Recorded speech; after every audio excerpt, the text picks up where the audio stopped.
Hebrews chapter 12.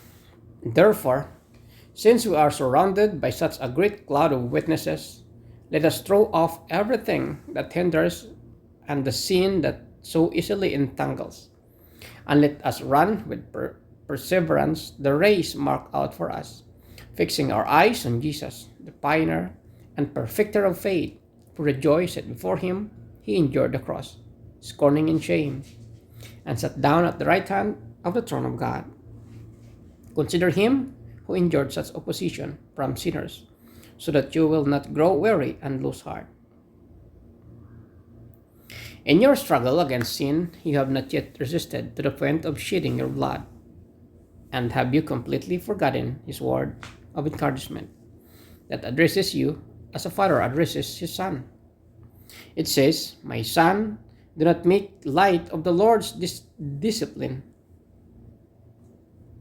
and do not lose heart when he rebukes you, because the Lord disciplines the one he loves, and he chastens everyone he accepts as his son." Endure hardship as disciple. God is treating you as his children, for what children are not disciplined by their father. If you are not disciplined, and everyone undergoes discipline, then you are not legitimate, not true sons and daughters at all. Moreover, we have all had human fathers who disciplined us as we respected them for it.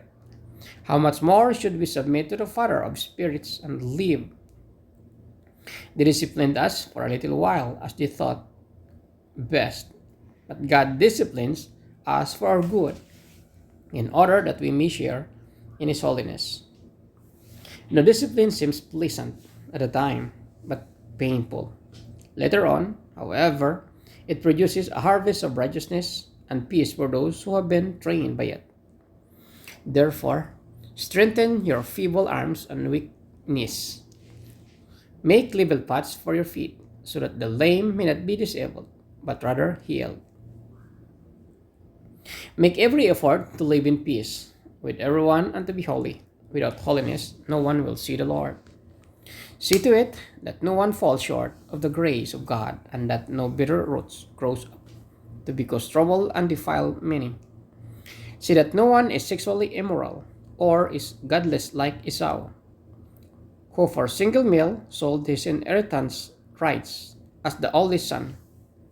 Afterward, as you know, when he wanted to inherit this blessing, he was rejected, even though he sought the blessing with tears. He could not change what he had done. You have not come to a mountain that can be touched and that is burning with fire, to darkness, gloom, and storm, to a trumpet blast, or to such a voice speaking words that those who heard it begged that no further word be spoken to them, because they could not bear what was commanded. If even an animal touches the mountain, it must be stoned to death. The sight was so terrifying that Moses said, "I am trembling with fear." But you have come to Mount Zion, to the city of living God, the heavenly Jerusalem. You have come to thousands upon thousands of angels in joyful assembly, to the church of the firstborn, whose names are written in heaven. You have come to God, the judge of all, to the spirits of the righteous made perfect, to Jesus, the mediator of the new covenant, and to the sprinkled blood that speaks a better word than the blood of Abel.